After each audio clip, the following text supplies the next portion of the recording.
powered by FanDuel Sportsbook. I'm your host, Todd Fuhrman, joined as always by my esteemed colleague and co-host, the one, the only Payne Insider. But before we dive into the topic at hand today, College Football Week 5, perfect time to remind you, FanDuel.com/bettheboard. Take advantage of all the generous sign-up bonuses right there at your fingertips, whether it's enhanced odds, $1,000 free bets. FanDuel has you covered this football season. And Payne, before I let you introduce things, I do have to issue an apology from the Bet the Board home office around here. From what I've been told through social media and countless emails, our listeners were a little bit unhappy that our mascot was slightly unruly on Monday morning. If the listeners were distracted, boy, it was a little louder on my end even. So I played through some elements. The mascot got a little loud and rambunctious. What was going on over there? Had some workers in the backyard, a project taking a hell of a lot longer than I want to care to share out there. So she got a little fired up, wanted to go downstairs, make her presence felt. As I describe her around here, 45 pounds of fury. We all know she calls the shots. And apparently her voice carried through 2 stories into the office, and our very sensitive microphones picked up a lot of her chatter. There was a guy from Europe who commented, very nifty scarf choice that he was wearing in his default picture. He said, "You got to get out of your basement and get into a studio to record these things." That's what he claims. Hey, you know what? If we have someone willing to build us a Bet the Board studio, I'm sure we're willing to take on a little bit of CapEx. I'm not quite sure how that'll work because they have to build one in South Florida where you call home and one out here in the desert. But it's gradual steps in terms of this development of our brand. You go from upgrading your mics to building a digital show. I think studios may be a few years out for us. Yeah, I don't think that's actually a thing, right? The ability when you own something is to be able to do whatever the hell you want. And waking up, shooting this from the home office, that's the luxury you get when you own something. There is no doubt about it, as well as being able to control all the content. And I appreciate all of our listeners and the feedback that they'd offered up. Being much happier with our ability to cover an extensive amount of the college football landscape as we've uniquely tweaked our format this year from what they've grown accustomed to in the past. And Payne, maybe for the first time all season long, we struggled to pare down the list of marquee college football games to make sure that we could hit on a key points on a number of these. I'm nearly certain, 99.9% sure, this is the most college games we've ever discussed on a podcast. We've done deep dives in the past on 4 or 5 games. Occasionally, a 6th will trickle in. 7 games today. 7. Now, we'll break 6 of them down with a key component. Then, obviously, the game that everyone is dying to see, Mississippi, Alabama. We'll deep dive that one, both sides of the ball. I thought you were going to tell our listeners we were going to get a deep dive of Akron, Ohio, a game for the race to the bottom of the MAC East, given what we've seen there. But no doubt about it, some marquee games this weekend in college football as we begin to figure out the who's who of teams that need to be watched as far as conference races are concerned, and of course the quest for the national championship as that picture at the top of the landscape becomes even more muddled than it was coming into the season. And thankfully for college football enthusiast Payne, the weekend kicks off in earnest on Friday night in College Park, Maryland, where it's the Maryland Terrapins welcoming in the Iowa Hawkeyes. You're looking at Iowa, a modest 3.5-point road favorite at FanDuel Sportsbook. Total in this game sits at 47.5. And when you look at Iowa this season, they have one of the more polarizing dichotomies in terms of having an elite defense where they rank top 10 in the country in yards per play allowed. And we've seen their ability to force turnovers and turn those turnovers into scores with an offense that could probably be best described as pedestrian. But Payne, we've been here before with Maryland. A hot start out of the gates, a couple of wins in conference, yet there's some necessary skepticism as they'll step up in class. And while the win against West Virginia in their season opener was nice, this will clearly be the stingiest defense that Talia Tagovailoa and his triplets on that offensive side of the ball will encounter. No doubt about it. And this is one of those games where it's like, is Maryland for real? Can you put them in the next tier of college teams? Because coming into the year, you're like, this could be a team that fights to be in the top 50, and we know the talent that Loxley's brought in, but can he, put everything together? When I look at this one, it comes down to a couple simple things. Can Maryland match Iowa's physicality? That's been really a question the Terps haven't been able to answer against other physical teams in recent years. And you go back, it's like Northwestern and Rutgers bullied Maryland last year. And then you go back to Mike Loxley's first year, and it's like Minnesota and Nebraska just ran Maryland over.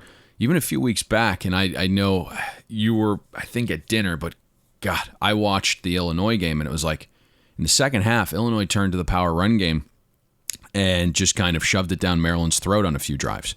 You have the blue chip linebacker, Brandon Jennings, who Maryland flipped from Michigan. All signs point to him being out in the Terps front seven. So the key for me, past the point of Maryland having to match Iowa's physicality, is how you go about doing that. And I think it's forcing Iowa into playing a style that's not as physical as they'd like. And the way you do that is to play with a lead. So Maryland's offense, in Tua, you mentioned at the top, they have to get out in front. They have to play with the lead. That's how you're going to pull off this upset. That's how you're going to stay within this number. Force Iowa to rely on its passing game with Spencer Petras, who right now, is delivering a -5 total EPA through 4 games. It's the 94th best quarterback in the country. You don't want Iowa pummeling you with a hammer on the ground. You want them forced to throw the ball through the air. You know, I think that's kind of an interesting point, too, as I go left here in my thoughts, but it's like, we understand there's multiple components to a football team, right? Special teams, defense, offense. But in 2021, like, offense is the one thing that's extremely predictive. And that's where Iowa is lacking right now because of quarterback play. Petras did come around a little bit, fought back from behind last week against CSU. But when I look at this, again, it comes down to Maryland's offense producing early. You have to get out to a lead. As much as I like Iowa's defense, and their secondary is arguably top 10 when you have guys like Riley Moss and Jack Horner, they haven't been tested yet either. And Maryland is by far Iowa's largest test to date. The offenses Iowa's played so far have an average efficiency rank of 76. They have an average EPA per rank of 97th. So this isn't just a test for Maryland's offense. This is a test for the Iowa defense. By far the best quarterback in the most speed Iowa's faced, right? Spread Iowa out, make them defend space, something they're not necessarily great at. They do have a tendency on defense to try to cover wide receivers in the slot with linebackers. Get baby to his legs going a little bit early. This is strength on strength. Maryland right now, they've moved to number 1 in passing success rate among Power 5 programs. So this is good on good. But if Maryland can get out to that lead and then force Iowa to throw, has a far better chance of covering, pulling off the upset. Like, you don't want Tyler Goodson just running down your throat. We have seen Baby Tua at this point just be one of the best quarterbacks in the country. It's really staggering. He's the only quarterback actually in the country with at least 150 dropbacks without committing a single turnover-worthy pass. So he's not going to, beat his own team, right? Iowa's not going to probably be able to force that turnover and capitalize on short fields like they've done throughout the early part of this season. What is interesting to me, though, Todd, is the little battle we're having that is almost similar to Arkansas and A&M last week. We've seen the numbers guys get out and lay 3 on Iowa Sunday night, Monday morning, late Monday morning, early Monday afternoon. That's when this game got up to high as 4.5 Tuesday afternoon. And my understanding is the numbers guys I speak to, they made Iowa a 7-point favorite here. But there's multiple ways to skin a cat. And I like having value in the number, obviously. That's important. But information, matchups, we want that all in your favor when you're investing money. Early Tuesday afternoon, the guys that I think use more of the latter stuff, the information, the matchups, took 4 on Maryland. So there is a little bit of a battle going on here for Friday night, Todd. You know what's so interesting about this, and we talked in the preseason podcast, Maryland could be a team to watch given what Mike Loxley has done to upgrade the overall recruiting profile of that program. And I think you look at Maryland's tandem of receivers in Dante Demas and Raheem Jarrett, and you can make the case that this is one of the top units in the conference. Now, they're not Chris Olave and Garrett Wilson for Ohio State, a massive drop-off from that tandem to everyone else in the league, but no reason to believe these guys can't be as dynamic as the likes of Jahan Dotson and Parker Washington at Penn State. And when you look through the Big Ten West that Iowa will encounter, where they're rightful favorites to come out of that half of the draw, they won't see this level of athlete. And I think Maryland offensively can put a lot of stress on the likes of a Jack Campbell and a Riley Moss, who've been outstanding. The other thing about Iowa, Payne, you talk about them employing their physicality, and Iowa fans have been quick to defend them. Well, we haven't had to open up our playbook because game situations haven't required that. That's fine and good, and I, can pretend Weren't they down last week? Yeah, exactly. You're down at the half to Colorado State, and Iowa is 98th in the country in terms of yards per game on the ground. It's not as though they're running for 250 yards. They're barely churning out more than 100 with arguably one of their more electric running backs in Tyler Goodson. So if Iowa does find themselves behind the 8 ball with a team that's not Kent State, that's not Colorado State, and you don't get those big turnovers early on in a game like you had against Iowa State or even Indiana in the opener, I think things can get squirrely quickly in what should be a fevered pitch there. I will say one thing, Payne, for those long-time Bet the Board loyal listeners out there, I can't imagine they've been able to get over the misery of a Friday night Maryland game a few years ago where we made the case that Maryland was going to make the leap. You and I watched 3 drives, and we said, I think we're done watching this football game against Penn State. That was against Penn State, and I actually chose to say, hey, I'm going to get out of the house on the old Friday night. Did a bunch of work that day, going to grab some dinner, make sure the game is on, and as you said, I kind of focused elsewhere after about 3 possessions. Maryland was not ready to make that leap. Let's see if they are here. But to your larger point, the reason we talk efficiency metrics, and I know a lot of our listeners love that type of content. They don't get it necessarily anywhere else, but it really depicts what's going on down to down. So we all see Tyler Goodson. We all see that Iowa offensive line that has been, lost some guys, obviously, from a year ago. But we think of them as a running team, and we see the final rush numbers, and we say, not bad. But when you actually look at some of the down-to-down efficiency, Iowa right now 116th in the country in EPA per rush. This is one of the worst offenses in all of college football. And so if Maryland can get out to a lead here and force Iowa to play a little bit left-handed, you could potentially see the upset brewing, and this being the game where Maryland finally makes that leap under Mike Locksley. Should be one hell of a game and a great contest to kick things off. I do wonder a little bit. Locksley had some offhand comments talking about eventually we'll become a full-fledged member of the Big Ten and we won't have to play on Friday nights. For me, Payne, I think that's the exact wrong approach to take, because if you're a program like Maryland, you're getting lost in the shuffle if you play on Saturday. These are the kind of standalone games where if you go out and you put on a show, it's got to be a huge boon for a program that's already recruiting at a high level. Without a question. You want games on Friday night if you're Maryland in front of a national audience, and there's no ifs, ands, or buts about that. You're not Alabama. I know that's where he came from. Correct me if I'm wrong. But you're not getting the showcase game on CBS in the middle of the day. That's reserved for Alabama. You play on Friday night in front of a national audience, and I get it.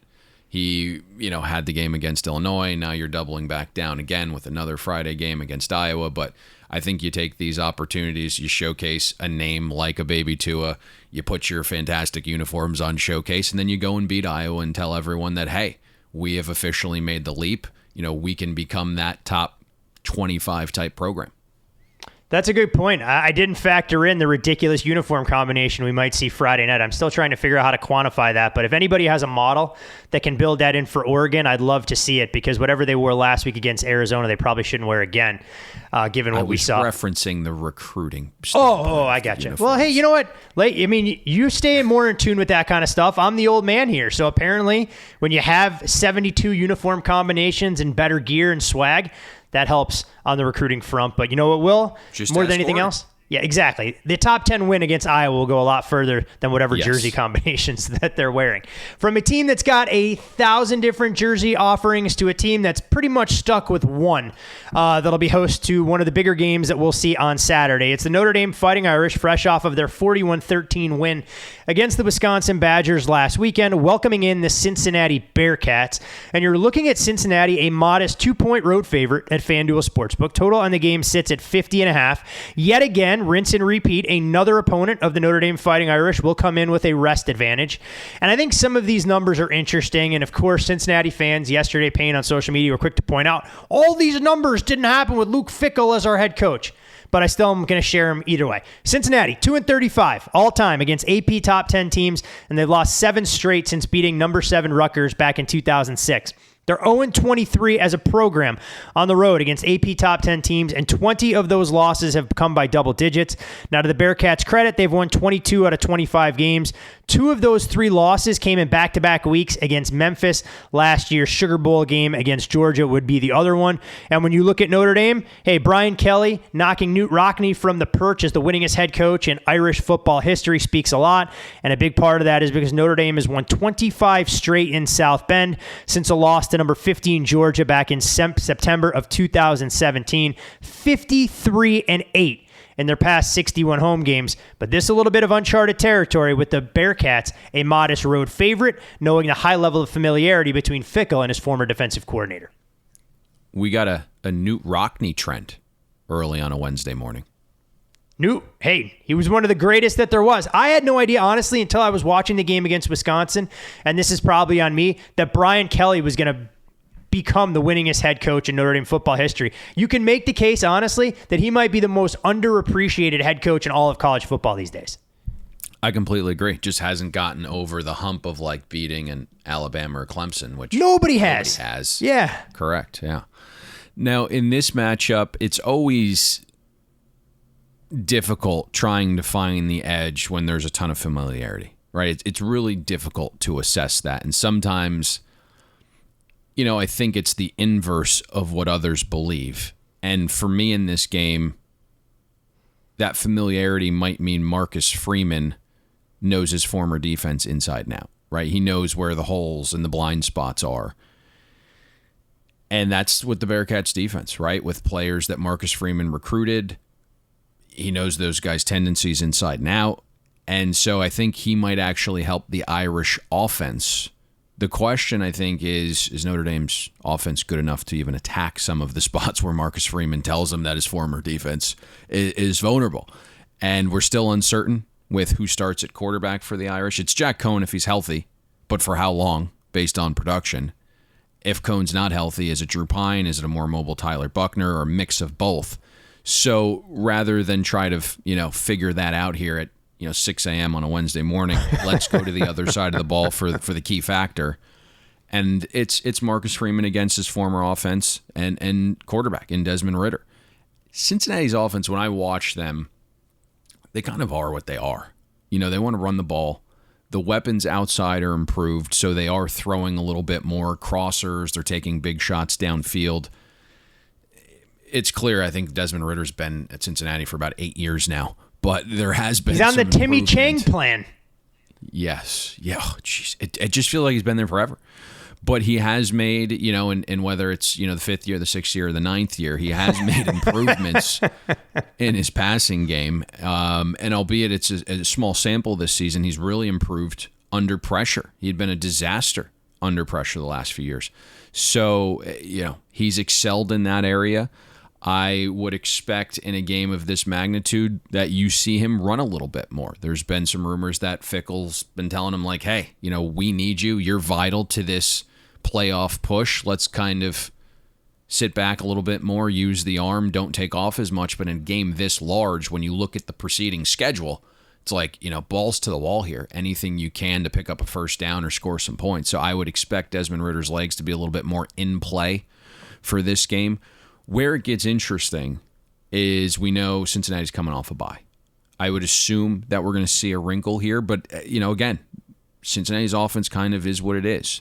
The one thing that Marcus Freeman has done exceptionally well this season is that bye week could be negated a little bit, because what are you scheming for if you're Cincinnati? What is the schematic thing that you've seen on tape that you're going to be like, oh, I'm going to attack that. We can do one thing to kind of emphasize our attack on that specific area of his defense.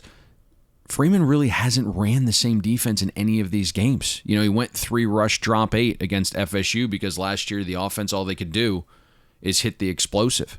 And then all of a sudden, Florida State kind of gashed them on the ground. He made some slight tweaks in the Toledo game, a couple more tweaks against Purdue, and then last week against Wisconsin, we were like, he's got to completely adapt and adjust to this Wisconsin offense.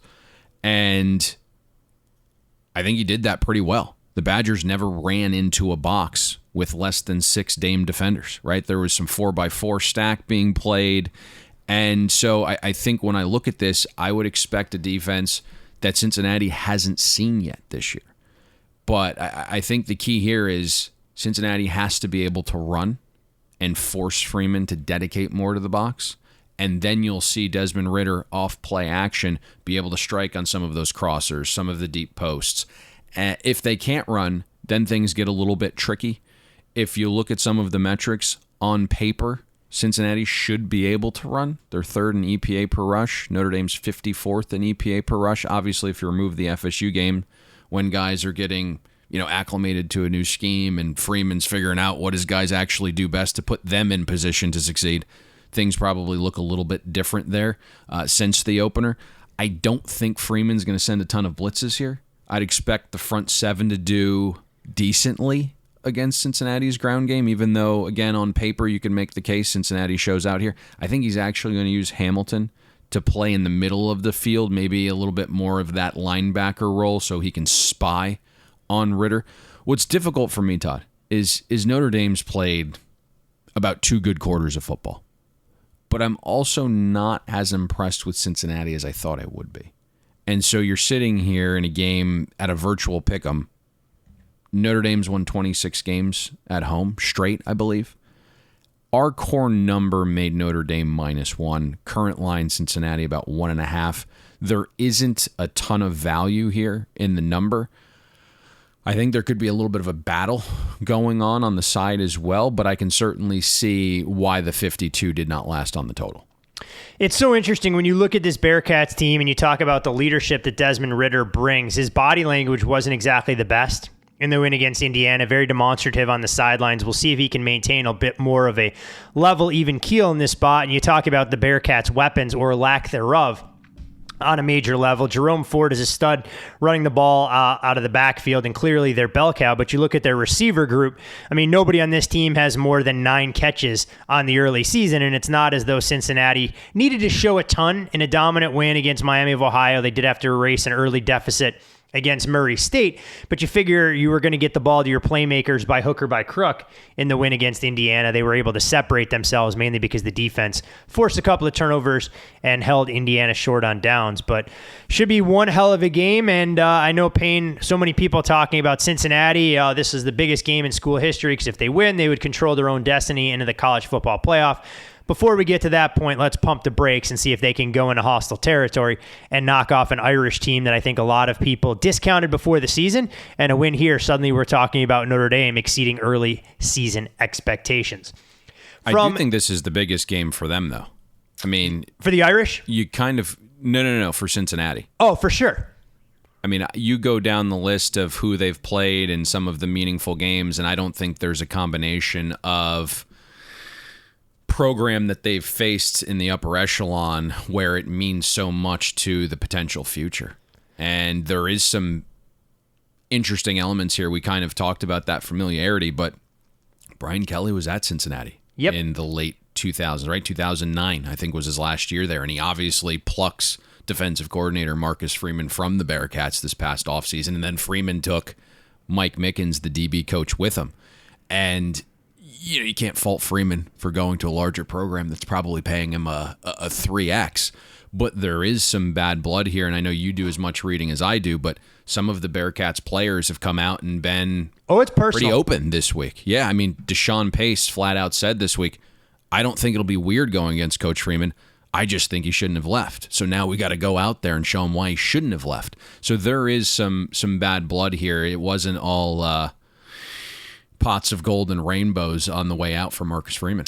You like a little bit of that side story going into a game that's going to have meaningful ramifications for both these programs when you look at the upcoming schedules that both of these teams will face. So should be one hell of a game, 2:30 Eastern, coming to you from South Bend.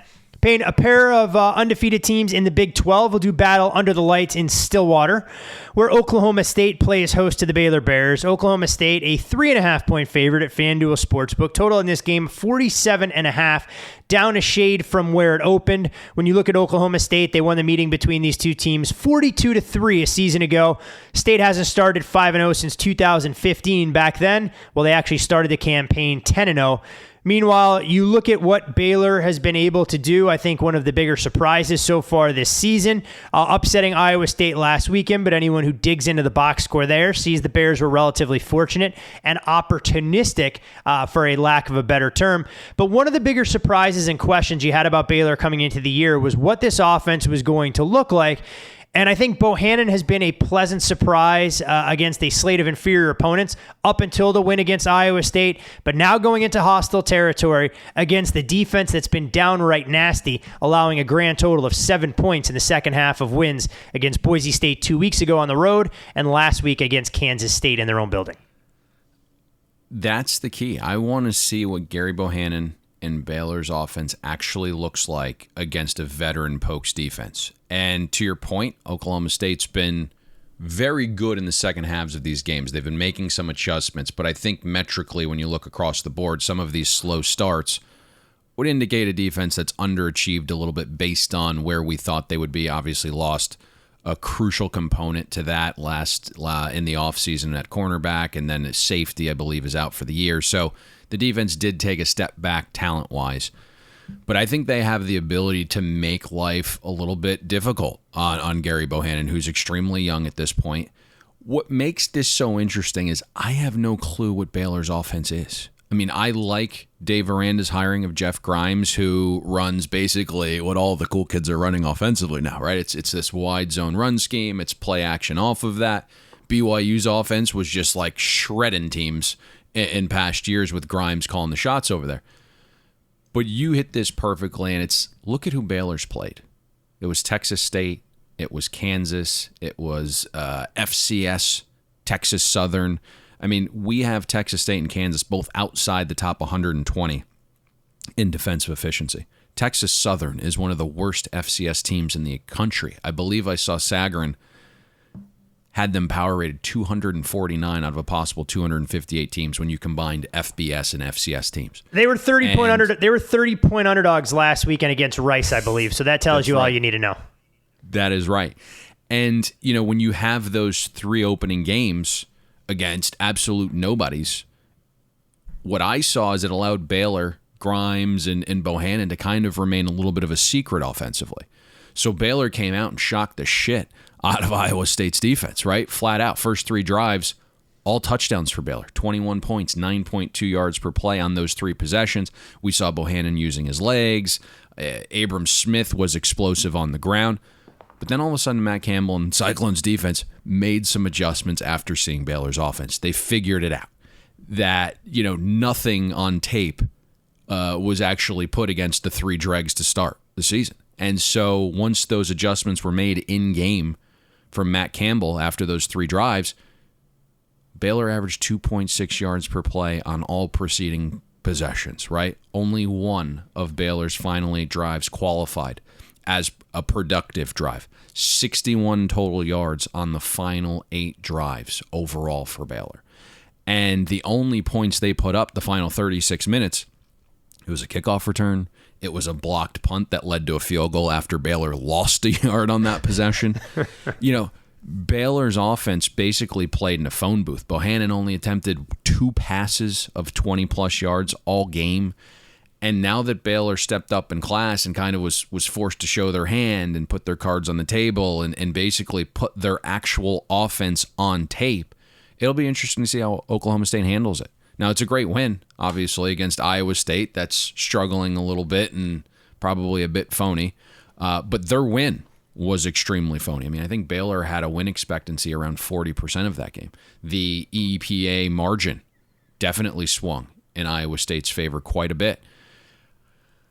I'll be candid. I don't have a horse in this race, and there's a very good chance Dave Aranda can make Baylor, you know, a viable program again. But they're a little overrated right now, it feels like. And, kind of spotting this potential offensive downturn is why we've seen this total come from 50 down to 47, because I think other professional bettors have potentially spotted that weakness for Baylor as well. What's so interesting when you look at this Oklahoma State team, not only has their defense held opposing offenses in check in the second half, allowing just 7 points, like I mentioned, Oklahoma State hasn't scored a single point, Payne, in the second half of their games in back-to-back contests. 21-20 at the break against Boise. They made that stand up, and they took a 31-13 lead into the half against Kansas State last weekend and made that stand up. So when you look at the Pokes, a team that has grown synonymous over the years with high-flying offenses, I think there's some legitimate skepticism given the fact that what Spencer Sanders brings to the table. Now, to Oklahoma State's credit, they are getting a bit healthier. Tay Martin returned last week with 9 catches after having missed some time. Jalen Warren starting to emerge as a viable running back. But the one thing about Oklahoma State, they're 107th in the country in terms of giving their quarterback time to throw. We'll see if Dave Aranda's defense can play downhill, make this game a little bit more competitive, and it explains completely why you highlighted why we've seen under money in this game for two teams vying to try and move from that middle of the Big 12 pack to kind of get into the upper echelon. So should be a fun game in Stillwater on Saturday evening. SEC country, Payne. Showcase games this weekend and prove-it type territory, not just in Athens, but also in Tuscaloosa. But I think Athens makes a little more sense in terms of where we'll start from, where Georgia, at least to the casual fan, appears to be a massive favorite of an 18.5, 19-point realm at FanDuel Sportsbook. Total on 48.5 when Woo Pig Sooie comes rolling into town. An emotional homecoming of sorts for Sam Pittman, former Georgia offensive line coach. And Pittman didn't back away from it. I mean, he said, hey, look, the crowd's going to be insane. This was a place that was home to us. We didn't leave on bad terms. I'm excited to embrace this kind of opportunity. You and I joked off air because neither one of us really spent 4 years at a big-time college football program that it's always funny that college fans want to bitch and moan about a 11 o'clock central kickoff. Just start drinking at 6 a.m., Georgia. You're going to be just fine. Arkansas, meanwhile, has lost 12 straight against AP top 2 opponents. They're 8-30-1 all-time against those teams. But you look at what they've accomplished so far this season. 4-0 for the first time since Houston Nutt was at the helm back in 2003, the highest ranking for the program since 2012. And Payne, this will mark one of the bigger matchups of the two best pass defenses in college football. Georgia, number 1, allowing just 4.6 yards per attempt. Arkansas behind them, allowing just 4.7. What's really interesting is this line. And we know not all lines are accurate. That's why we're here. But they can paint a picture and tell a story. And the story this line says is that Arkansas gets beaten to an absolute pulp here. Georgia's good on both sides of the ball, obviously, right? They're one of 3 teams in the country that's top 10 in points per drive on both offense and defense. I really don't see Arkansas's offense doing much here against Kirby Smart. Sam Pittman did say that both KJ Jefferson and Treylon Burks will be fine for this game, but I don't think they're going to be 100%. And there really isn't an advantage Arkansas has on offense. And obviously they stepped up in class last week. You know, they had some explosive runs, which we said they would need to have a chance to win and cover. KJ Jefferson's accuracy still was pretty bad, 46% last week. 20% of his passes were either interceptable or uncatchable. So, you know, for me, the key factor here, the only way that Arkansas can actually stay within this number is if the Razorbacks' defense proves to be just truly elite. And through 4 games, I think they have certainly made the case. This is obviously the biggest test to date. You know, going against Calzada is, you know, kind of meh. Barry Odom's defense right now, 8th in EPA per play. Extremely balanced, right? 15th, top 15 rather, in both EPA per pass and run. They've allowed well below the national average in both passing and rushing success rate. But I think this is the tall task here. You know, you have an Arkansas defense that came off a physical game against A&M. They're going to be in an even more physical game against Georgia. And Georgia right now, 2nd in the country in points per drive versus expectation. It's a Georgia team that is well rested, right? They played Vandy last week. Some of the starters only played 1 quarter. And it was like a heavyweight boxer knocking out its opponent the first 30 seconds. It was basically just work up a nice lather and get the hell out of Dodge. And so when you look at the rest component of it, I do think that favors Georgia a little bit as well. But this is a pretty fun matchup. You have Jayden Daniels in the pass offense against Barry Odom's exotic defense that likes to play with 6 defensive backs and disguise things. And, the coverage changes from play to play. But I think Jayden Daniels is obviously a little bit more older, a little bit more mature to kind of handle some of those looks. Arkansas's goal is to limit explosiveness. And that'll be part of the key here because Georgia's pass game right now has done nothing but hit explosives. That's why they're 6th in EPA per pass. All signs point to Darnell Washington returning, Georgia's 5-star tight end, so another weapon in the pass game for Georgia. But the key for me is Georgia's offensive line. Let's see if they can finally get some push up front. Georgia's 103rd in the country in EPA per rush right now. Not good. They're 10th in the SEC in rushing success rate. But if Arkansas is going to play with light boxes in their 3-2-6, you have to make them pay. You have to force Barry Odom to go out and put a 4th down lineman in there. And if you can do that, it should open up the pass game for Jayden Daniels. But through 4 games right now, the 5 Georgia running backs with double-digit rush attempts, they're averaging a combined 1.6 yards before contact. And I know the schedule of defenses Georgia faced. They've been tough against the run, actually, right? Clemson's 12th in EPA per rush defense, UAB's 2nd. South Carolina's just outside the top 25 in that metric. But if Georgia can run and force Arkansas to commit more guys to the box, this game does have a chance to get a little bit ugly. If not, then Arkansas might be able to stick within the 19 and kind of grind out a cover if the offense doesn't turn it over and set up short fields for Georgia. That's just kind of how I'm viewing this game. Certainly the line indicates that Georgia's going to win this thing, something in the range, Todd. I think we kind of texted each other our random thought predictions on the scores, but something in that 31-10, 31-13 range. And that is if Arkansas's defense does not show up here. If they do, then they might be able to grind out a game where they can stay within this number. Yeah, it's so fascinating when you look at numbers this early in the season, because I'm not here to discredit anything Arkansas has accomplished. One of the more dynamic resumes among September candidates when you talk about a win on a neutral against Texas A&M, where you went into that contest at about a 4.5-point underdog. You have the home win against Texas that may look better and better in a game that probably wasn't even as close as the 40-21 final score there. This clearly a step up in class, and oftentimes people look and go, wait a second, I can get one of the top teams in the country catching 19. If Arkansas, for me, Payne, I don't think they have to win this game to really open my eyes. If they can keep this game inside of 2 touchdowns, I think it'll go a long way in terms of illustrating where they should be in the Big Ten, SEC West pecking order amongst the likes of an Alabama, an Ole Miss, an Auburn, and an LSU team that are down, and Mississippi State and Texas A&M. Clearly keeping an address in that division, it's always going to be difficult getting to 6 wins, and even more so this year than what we've seen in the past. Give Arkansas credit, right? I mean, like Sam Pittman's completely changed the program. I mean, even them being on our talking card this week tells you that they're headed in the right direction.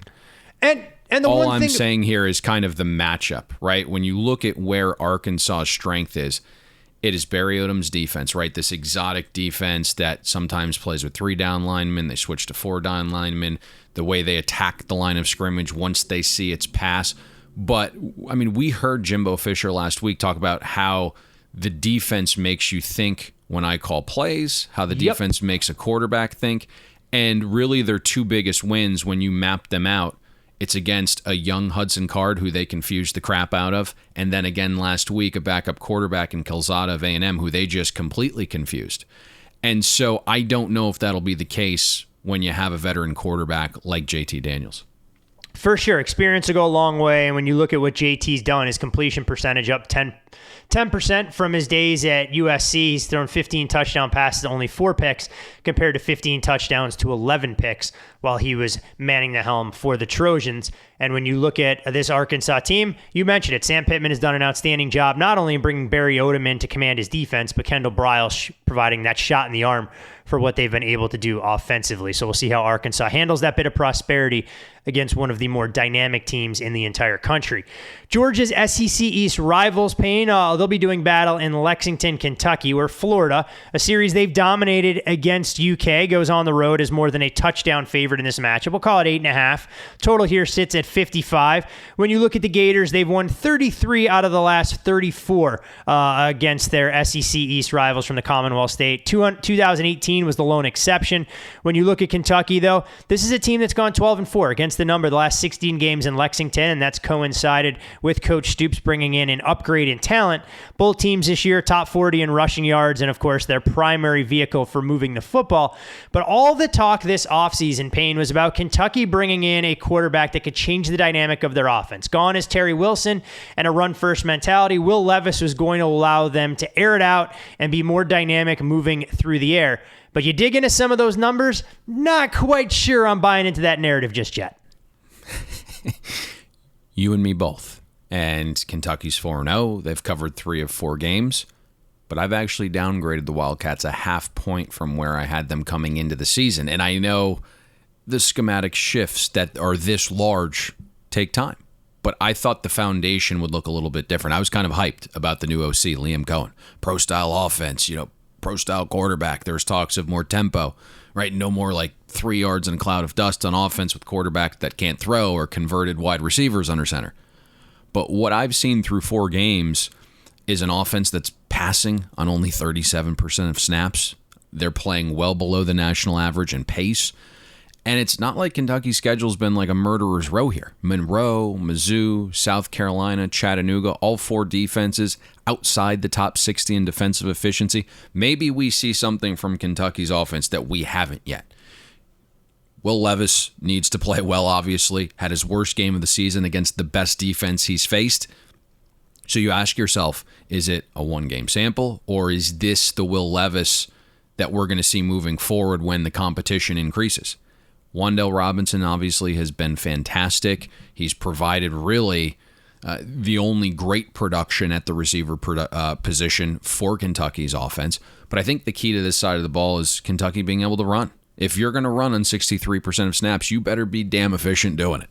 And, so far Rodriguez and Smoke have done well down to down. Both have a success rate well over 51%. They're each doing a ton of work after contact. Both have accumulated more than 62% of their rushing yards after contact.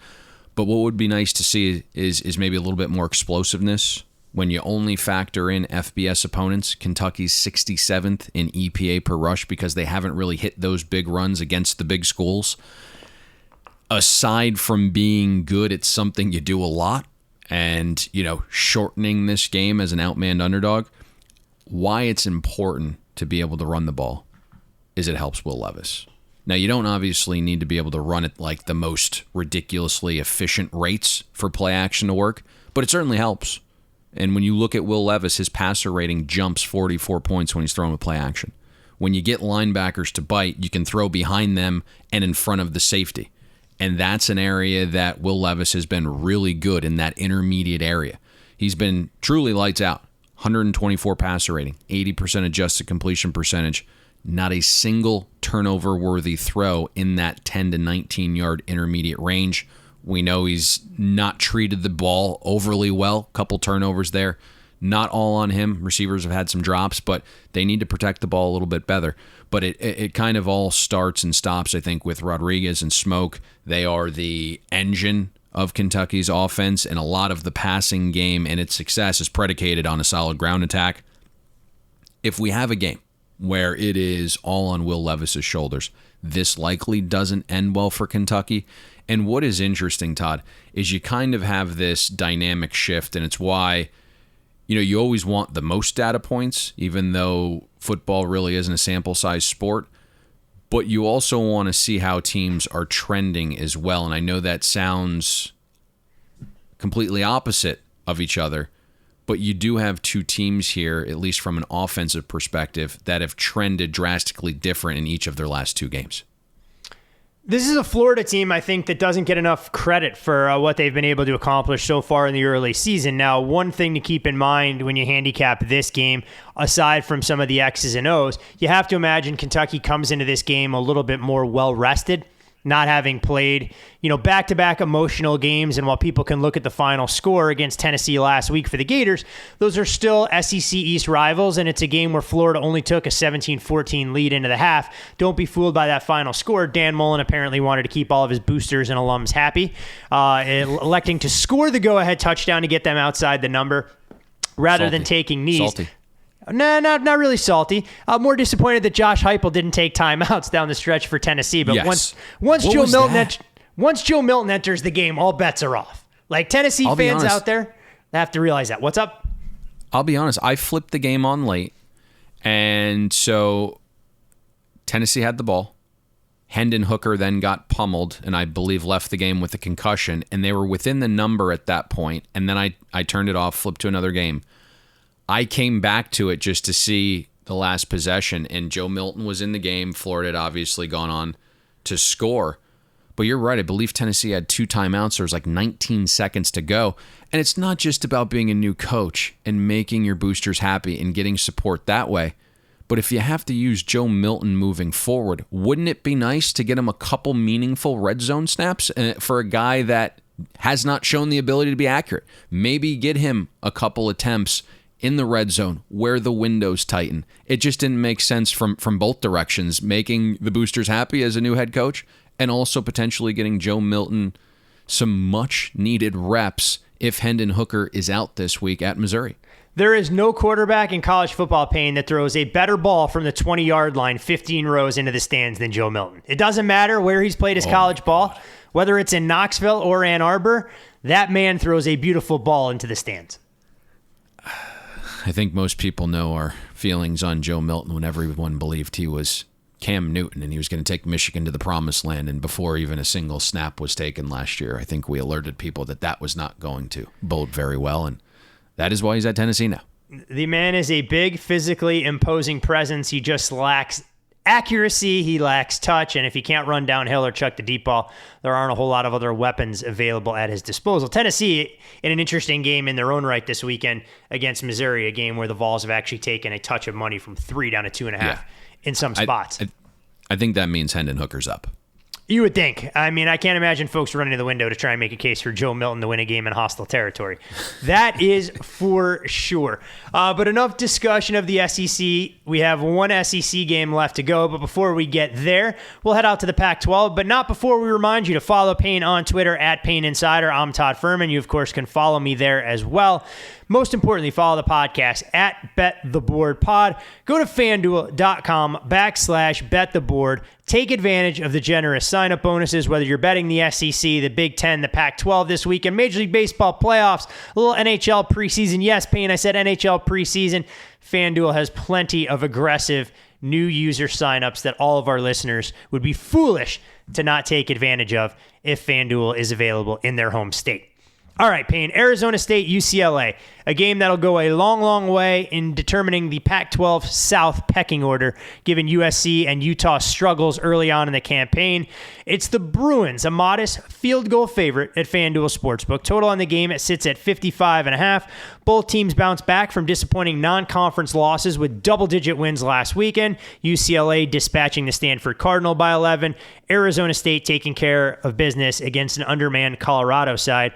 When you look at Arizona State, 3 wins this season by 20-plus and a double-digit loss to BYU on their resume, you wonder about their late-game abilities here. But some questions when you look at Arizona State offensively. And you know what? I think this applies to both teams. Which quarterback, Payne, do you trust to throw the ball more accurately, effectively in this particular football game? That's the big question. And I know we're doing one key factor for this game. I've found 2, but I'll be semi-concise here, and then I will let you expound on whichever you think is more vital. First, when Arizona State's on offense, we know the ground game's prolific. Arizona State, number 1 in the country in EPA per rush. They're number 1 among Power 5 programs in rushing success rate.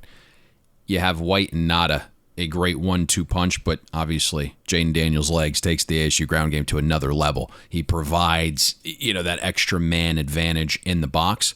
I would expect UCLA's defense to play with more guys around the line of scrimmage. Make Daniels beat them with his arm. He's got to be able to at least do that, right? Soften up the defense if they're going to load the box. UCLA right now, 93rd in the country in EPA per pass allowed. So they've been vulnerable to the explosive pass. We saw Stanford and McKee hit a couple last week. While the sample size is small, the very best area of the field Jayden Daniels has thrown to is deep. 121 passer rating on throws of 20 or more yards. If he can hit one or two of those passes early, it probably doesn't allow UCLA to cheat in the box as much. And hell, use play action when Daniels takes this shot. That's where he's been his best throwing as well. 90% adjusted completion percentage on 27 play action passes, averaging an 11.3 yards per an attempt and a 128 passer rating. All non-play action throws, just an 81 passer rating. So ASU has to take some deep shots early, take them off play action, loosen UCLA up a little bit. But that'll be the interesting part to this side of the ball is can Jayden Daniels just do enough through the air to keep ASU's ground game from declining a little bit because they're seeing 7-8 guys in the box. The other thing that's really interesting that you do have to take into an account is that UCLA's pass defense has faced Max Johnson, Jake Haener, Tanner McKee, as I mentioned, 3 quarterbacks that are all top 12 in total EPA per date. So maybe some of those numbers defensively through the air are a little bit better than we think, but Jayden Daniels still has to make them pay if they're going to crowd the box. The second factor on the other side of the ball, to me, is the inverse. Can Arizona State stop the run? Can they force DTR to beat their secondary through the air? You would think, for the way Antonio Pierce and Arizona State recruit, they'd have a few more big bodies up front. But through 4 games right now, ASU's 94th in EPA per rush allowed. UCLA has 5 veteran linemen that have bullied virtually everyone, right? Just kind of pushed LSU off the line of scrimmage. They also got their center back, Sam Marazzo. They have moved basically everyone in the trenches that they've played. They're efficient down to down, running the ball. They've been explosive on the ground as well. All told, UCLA's 14th in EPA per rush. If you look at the opposing offenses as well that Arizona State's faced, not a lot of great competition there. Southern Utah, UNLV, and Colorado. Every single of those offenses is outside the top 110 in efficiency. The one offense Arizona State's played with a pulse and had a mobile quarterback was BYU. They lost outright by double digits as a favorite. ASU has to use that game, I think, to kind of be an example of what not to do here. You got to load the box. You got to make DTR beat you with his arm. I understand all signs point to DTR being a much improved passer. The metrics look great. 12.4 ADOT, 122 passer rating, 9-1 touchdown interception ratio. But let's not forget, if you watched that Stanford game late, he was dealing with a shoulder injury. It was to his throwing side. I think that might play a role in this game. But if ASU is smart, they load the box, try to stop the run, make DTR prove that once again he can beat someone through the air, especially if he's a little bit dinged up with his throwing arm. I mean, I think that's what every team should be doing when they take on UCLA. If you can make them one-dimensional, given the inefficiency we've seen from DTR from a down-to-down standpoint, I know he's been great in terms of landing the big play, but I'm not sure that kind of approach is going to allow them to have a ton of offensive success when you get into conference play, teams that are more familiar with you. As you mentioned, you put a little bit more on tape. And the interesting part about DTR, Payne, how dare you say it's his throwing shoulder? In an interview he gave to Bruins Illustrated, he said it was his non-throwing shoulder, and that was all he had to say about that particular topic. Have a feeling we're going to get a pretty good indication early on in this game, whether it's his accuracy from the pocket or his willingness to run the football, how healthy DTR is against an Arizona State defense that, like you mentioned, hasn't lived up to expectations in terms of being that dominant unit, given what they've done on the recruiting front, knowing that they haven't exactly faced the most daunting schedule of opposing offenses. That'll be the ultimate question. DTR is obviously tough as nails. He's mobile. He's going to want to run. He even tried running after the injury against Stanford, so he nicked it up. And then on the final possession, there was a run outside where he's trying to stiff arm a defender with his left. The defender lands on his body. All the pressure goes onto his right shoulder, and you see him trying to shake it out. He steps off the field. UCLA runs one more play with the backup quarterback in. Chip lets the clock run all the way down. Then he calls timeout. DTR comes back in, throws one more pass for a touchdown. But that's the last we saw him, right? The game was over at that point. So he really just threw one meaningful pass after it looked like the shoulder was really injured. Now, it's smart of him to obviously come out and be like, yeah, non-issue, right? It wasn't even the throwing shoulder. But at the end of the day, ASU has film. ASU has tape. They're going to go back and see that that's actually to his throwing shoulder. So partly why I think this game has come off the 4, and we're watching it come off the 3.5 a little bit this morning as well. But something to think about if you're betting this game. Yeah, clearly want to factor in all of those particular elements. A game that'll get a ton of attention, being the preeminent late-night degenerate special on national TV for these two teams to try and make a statement and lay claim to being the team to beat in the Pac-12 South. Speaking of laying claim to being a team to beat, a massive clash of the Titans taking place Saturday afternoon in Tuscaloosa, where it's Alabama, a 2-touchdown plus favorite as they'll welcome in the Lane Train and the undefeated Ole Miss Rebels. When you look at Alabama, this total, well, I should say, also the largest on the board, 79.5 at FanDuel Sportsbook. Alabama, they come into this game on an 18-game win streak. 16 of those 18 wins, all have been by double digits. 10 of their last 13 victories, those games have been decided by 28-plus points. But we've seen Ole Miss offensively really push Bama in some previous meetings. Ole Miss comes in with a little bit of extra time to prepare for this particular contest, and Lane has not shied away from heaping effusive praise on his former boss in Nick Saban. Payne, when I look at these two offenses, is it too big a leap of faith to say Ole Miss is the much more efficient and dynamic unit, at least through a limited sample size so far in 2021? I don't think that's too far off. And a lot of it's Matt Corral. I mean, I really like him as a quarterback.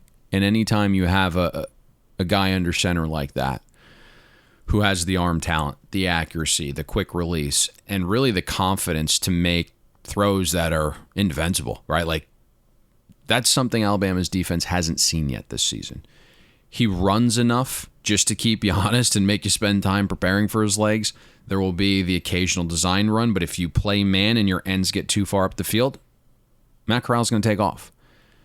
He has been the most consistent quarterback since that Arkansas game, really, last year. He has not shown an ability to get rattled even when he makes mistakes. It's on to the next play. Ole Miss, to your point, has been not only efficient down to down, but they're the number one most explosive team in the country. Over 23% of offensive snaps against FBS opponents have been explosive. You have a week off, right? I would expect the Ole Miss playbook to expand here a little bit. There's no doubt that Kiffin's going to have a wrinkle or two up his sleeve that Alabama and Saban haven't seen yet or prepared for. Obviously, this is a huge game for Pete Golding. Fans and boosters all want him gone. And, if Alabama's defense gets shredded here, that could become a reality in the offseason. There's also, when you look at that a little bit, Alabama's defense is interesting to me because we kind of pegged them to be improved this year. They look good against Miami's offense. We've obviously seen what Miami's offense has looked like after that. Florida bullied them a little bit. I'm not quite sure what I make of their defense at this point. They're they're outside the top 55 in EPA per play allowed against both the run and pass, and it's because they've given up some explosives on the back end. This is a tougher matchup on this side of the ball than I thought it would be. Ole Miss is going to test you down to down, but they're going to play the long game here as well. They're going to try to run 80-plus plays, run some tempo, get you playing their style of game. They want to wear you down. And it's not just like the dainty pass game either. They have 5 guys with 17 or more carries. Jerrion Ely has the speed, but he also plays like a hammer, and he's kind of come out this week and made some bulletin board material, and he said, the only team that can beat us is us. So, it's really interesting, that running back room. He's been a damn good back. You also have Parrish and Connor that round out that room. I think it's basically coming down to Pete Golding. And if he's good enough, obviously Saban's going to be instrumental in this and all their analysts, but Pete Golding's going to have to come up with something to diversify some of his coverage schemes. You have to make Matt Corral think and maybe overthink at times, right? You have to have some disguise in your coverage. Roll some safeties down. Make it look like man press pre-snap and then drop back in zone. something they really didn't do last year, right? I mean, if you look at the areas where Ole Miss just crushed Alabama, they just roasted them with some of like the 3-level flood routes. And it was because Alabama didn't do anything to disguise their coverages. And so that's got to be the difference this year. There's going to have to be something schematic because I'm not quite sure that there's the horses that we thought Alabama had on defense. Obviously, Anderson's an absolute monster. But past him, that ultimately becomes the question. Mentally, Alabama has to be okay with giving up some points here, right? Obviously, the total's at 80.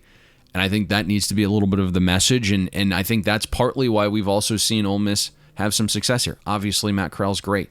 Lane Kiffin's, a schematic genius.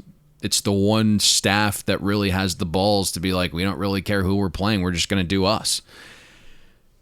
But there needs to be a mental growth stage here, I think, for Alabama a little bit, right? When you're loaded on defense and you have that level of talent and you've just been beating everybody at the high school level and now the college level, mentally you have to be okay giving up some points here. It's got to be on to the next. I thought when I look at this number a little bit, the opening line of Bama minus 20 was really rich. We're obviously not as high in Alabama as most. They're still slightly the best team in the country. We'd actually make this game Bama minus 12 on a neutral, tack on some for home field advantage, obviously. So the line is pretty much in range of where we thought it should be right now. It's obviously hanging around that key number of 14. So I think if you're someone that has an ability to read markets in other areas and you kind of come over to the sports betting side, there's also some fundamental things that you need to be able to do with the betting market. And I think the next move is one that's going to be really telling. Is this going to be a game that dips below the 14 or is it going to trend towards the 17? Both important numbers, Todd. Oh, no doubt about it. And you talk about all the prolific nature of what Ole Miss has been able to do offensively, easy for me to say, so far this season, averaging more than 52 points per game, 640 yards per contest. They're the only team in the country that averages more than 600 yards a game. Top 10 in both rushing and passing. 41 first downs and 700-plus yards of offense they accumulated in the win over Tulane, which gets even more impressive when you consider it was played in a tropical depression. Matt Corral, you talked about his legs a little bit, became the only other player joining Colin Klein of Kansas State fame to throw for 3 touchdowns and run for 4 more in the same game. What makes that even more impressive is that entering that game, Matt Corral had just 8 total rushing touchdowns in his entire career. On the other side, that guy's father makes great underwear. Is it? There's no relation there, is there? I'm messing with you. I have no idea. Oh, I was going to say, hey, every now and again we break news around here, so I'm not quite sure if Colin Klein of Kansas State fame has any direct connections to the Calvin Klein underwear fortune out there. No. On the other side of the ball... I was hoping you would inform us. On the other side of the ball, Ole Miss is clearly upgraded a little bit defensively. They don't have to be elite by any stretch of the imagination.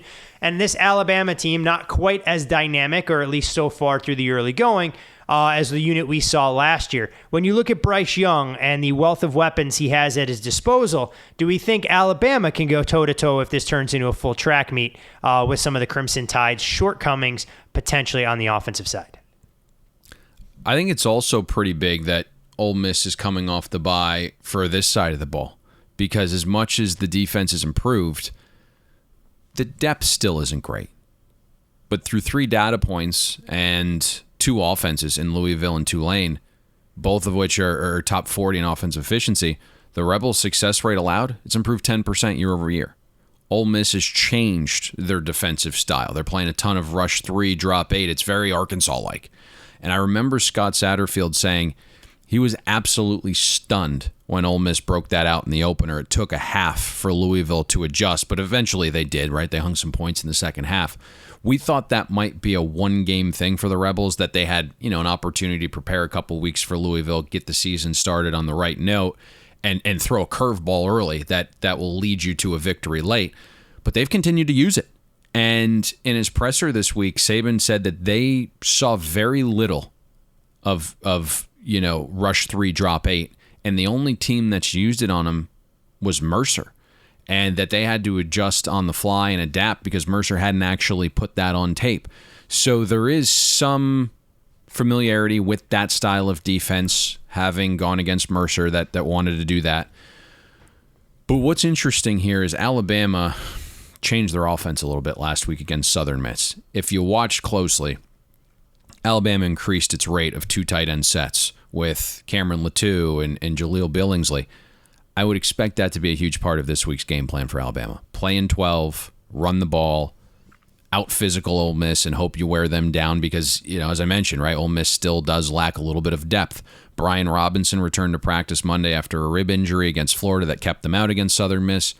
If you're going to play in 12, and try to wear down your opponent, having a guy like Brian Robinson that's gained 75% of his rushing yards after contact and has a 62% broken tackle rate can surely contribute to the wear down factor. He's also been really explosive. Getting him back would be huge. McClellan and Williams are also very capable backs. And what you'll see off that ground game is a ton of play action and RPOs. Over 62% of Bryce Young's passes have come either with play action or an RPO element. He's been lights out, right? He grew up. I watched the spring game and it was like, whew, this might be trouble. And then during fall camp, the lights came on. He's looked great through a handful of games. He has been wildly accurate, something that you don't necessarily see for a quarterback of his age and experience. 69% accuracy rate so far. Across the board, Bryce Young's been really dynamic. You keep him clean, he gets the ball out in rhythm and on time. Not a single turnover-worthy pass when Alabama's O-line keeps him clean. The area where we thought Bryce Young would regress, he hasn't to this point. 129 passer rating under pressure. When teams elect to send blitz, which you think you would want to do against a young quarterback in an O-line that hasn't been nearly consistent in pass protection. Bryce Young's been blitzed on almost 38% of his dropbacks. That has not worked to date. He has been fantastic against the blitz as well. The one area to watch in this game is the green zone. Alabama's averaging 5.4 points per trip inside their opponent's 40.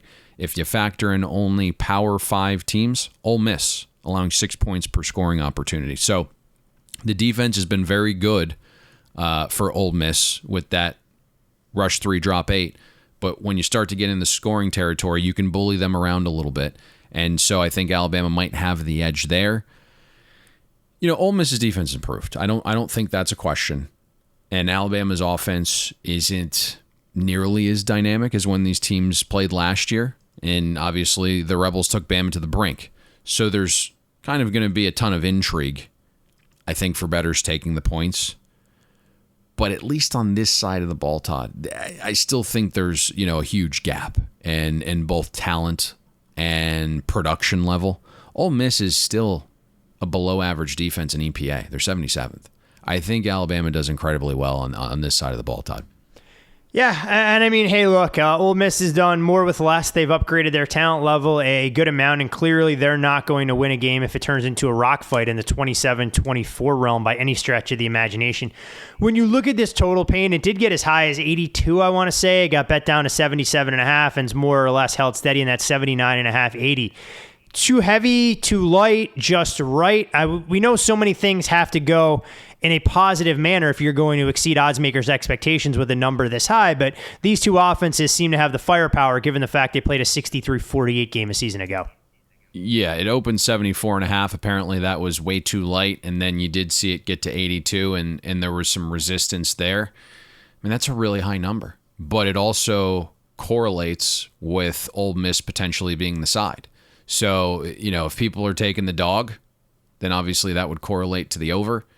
Alabama is going to want to muddy this game up, play a little bit more physical brand of ball, but I think they do have the ability to also match some scores in a shootout. And I think ultimately we're going to see some points in this game. I don't know if it's going to be 82. I'm not doing anything with the total in the current price, but I think Alabama does have the ability to play both ways. And, if this is a game where Alabama kind of takes the air out of the ball, so to speak, and is able to run it, and you do have a Mississippi team that, has a 3-back system, and they're successful running it similar to the way Florida was, then you're up against the clock.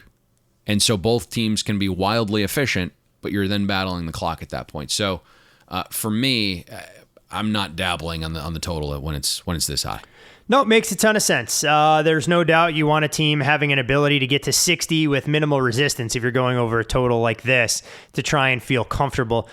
Because just the reasons you outlined, all it takes is a 4-minute drive that results in a field goal instead of putting 7 on the board, and suddenly you're chasing uphill for the better part of the remainder of the game. Are you okay over there? You don't feel too exhausted, too spent, having covered 7 different college football games so far in the show, Payne? No, not at all. 7 was I think the right number. Obviously my favorite number. But I think the approach worked well. There's just so many games that we couldn't pare down. So try to provide a nugget for our listeners on each of them. Obviously the deep dive here with Alabama Ole Miss, which is, I guess, the game of the week despite the spread. I thought we put in a game effort. That's for sure. It's how you do things around these parts. And of course, felt no need to deep dive the likes of Michigan, Wisconsin, Ohio State, Rutgers, or a handful of other contests out there. We give you the best information that we have readily available to try and dig into and make sure that we're not selling anyone short. Perfect time to remind. Do you have the stones, Todd, to throw a few bucks on the old Badgers? I may have to. It may be a principal bet where, you go down one more time with a team. Thankfully, we dodged that bullet last week. We know there was sharp money that we talked about on the podcast on Wisconsin against Notre Dame. I kind of leaned that way in the season opener against Penn State, was thankfully talked off of that ledge. This may be the last hurrah where I actually have to take a shot just because I think the number is so ridiculous, despite my level of confidence in Wisconsin's offense being rock bottom. I completely agree. And had it been 2 weeks ago on the look ahead, my money was already on Wisconsin last week, but it just, once the week came around, I was like, man, I don't really like what I'm seeing here. I don't know if they can do it. And I think ultimately our loyal listeners know we did the Big Ten preview. We're not patting ourselves on the back, but I think we were pretty much the first ones to say, like, we don't necessarily expect Wisconsin's offense to get back to this elite level. Like, there are issues with Graham Mertz. It wasn't just him having a shoulder injury and catching the big C last year, right? Like, he has problems. And so far that's been the case. The ground game, which they rely upon, isn't very explosive. Sure, the core number at the top, at the end of the game, when you check the box, it may say lots of rushing yards, but it's not an overly efficient ground attack either. So what does this offense truly have? That'll be a big test this weekend, but it does feel like a last-ditch effort for Wisconsin. This is the last stop, and maybe a Michigan team that is priced a touch high in the market after some early season success. Didn't look very great last week against Rutgers. No, especially for a Michigan team playing its first true road game of the season away from the Big House. And if you just look at the line disparity, awfully funny to think about it in overly simplistic fashion. Wisconsin closes a 6.5-point favorite on a neutral against Notre Dame. They come back to Camp Randall. They lay 1 against Michigan in a game where you actually could have had Wisconsin as a short underdog. I don't think anybody out there right now makes Michigan roughly a double-digit favorite against Notre Dame if they were playing on a neutral. But alas, a game that did not make the cut we figured we'd touch on anyways. You can follow Payne on Twitter at Payne Insider. I'm Todd Fuhrman. Of course, follow me there as well. Most importantly, follow the podcast at Bet the Board Pod. But Payne, one final order of business to transact before we send all of our college football enthusiasts on their merry way. We got the best of the number last weekend with Hawaii and New Mexico State doing everything they could humanly possible to keep that game under the total, including a 20-minute scoring drought. Yet still found a way to creep over 61.5 thanks to Hawaii inside of the final 2 minutes. Where do you believe we should be going to invest our hard-earned currency this weekend? I couldn't watch it. I just said, you bring us home.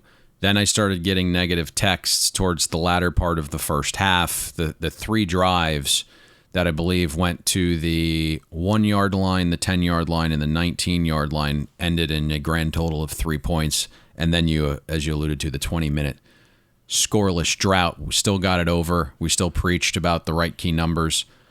Let's actually go to another total this week. It's a game we broke down, so if you want to listen to a little bit more of an in-depth deep dive of the game and our thoughts, scroll up. It'll be time-stamped. Arkansas, Georgia. Let's go with the under in this game. There's some 49 right now. There's some 48.5. What I think this game unfolds is, I think Arkansas is going to be able to limit some of Georgia's explosiveness. I think Kirby Smart, a guy who does want to run the football, although he's given up some of the reins, bringing in a Todd Monken and a JT Daniels, will see some light boxes and want to run the ball. Arkansas's offense, to me, and I've been a little bit wrong on this, isn't as great as other people believe it to be. Sure, they were able to run last week, hit some explosives in the ground game, hit the big explosive over the top. KJ Jefferson's a little bit beat up. Treylon Burks, a little bit beat up. Neither are going to be 100% in this game. I also think if there are drives, you're looking at two defenses right now which have really stopped its opponents when they get inside the 40. Arkansas right now allowing 2 points per trip inside the 40. Georgia, less than a point, 0.7 points on trips inside the 40. So even if we do get some movement with the ball, I think both defenses have the ability to hunker down. I think if Georgia gets out to a lead like this line suggests, you're going to see more running. No reason to run it up on a former colleague and friend in Sam Pittman. Let's go under the 49 here on Arkansas, Georgia. Todd, now I will say this. It's not a sermon this week, but if you're listening to this right before kickoff, shame on you. You should listen in advance. You should subscribe. You should know that virtually every single game we give out, we beat the closing line on. So even if you can't listen to the podcast in its entirety, you go to the best bet first, bet it, then you come back and listen to the rest. 48 is a key number in college football. Here we go again with this. 48 is a key number. So we're going under 49 here. There is still, 49, 48 and a half. That's kind of the mix here. If this gets under the 48, it becomes a little bit different of a proposition. That is a key number. So think about that when you decide to plow into this. If you're listening to this at 11:58 before kickoff on Saturday. I'm glad you decided to go with the sermon here. You were up atop the soapbox. We're constantly reminding our listeners it's all about the numbers. We hope that it doesn't come into play, but when it does, it's that 5% of games that you need to go your way to turn you from a guy that can punch the time clock to someone that can be making money on some of these best bets. So under, what are we going? Officially 48.5 is the consensus here for the Arkansas Georgia. Yeah, we'll call it 48.5. We'll give our listeners the benefit of the doubt here. There's some 49s out there. So obviously if you have access to it, grab the 49. But 48.5, the official grading here for Arkansas and Georgia under the total. All right. Any parting shots? And then we're closing up shop? That's everything. All right. You heard it. A man of many words when he so chooses, a man of few words when we've exceeded our time limit with all of you, our loyal listeners today. Want to wish everybody the best of luck with all of their college football Week 5 investments when it comes to SEC football. A Georgia-Arkansas under ticket in hand Saturday afternoon. Hopefully we'll see you at the window.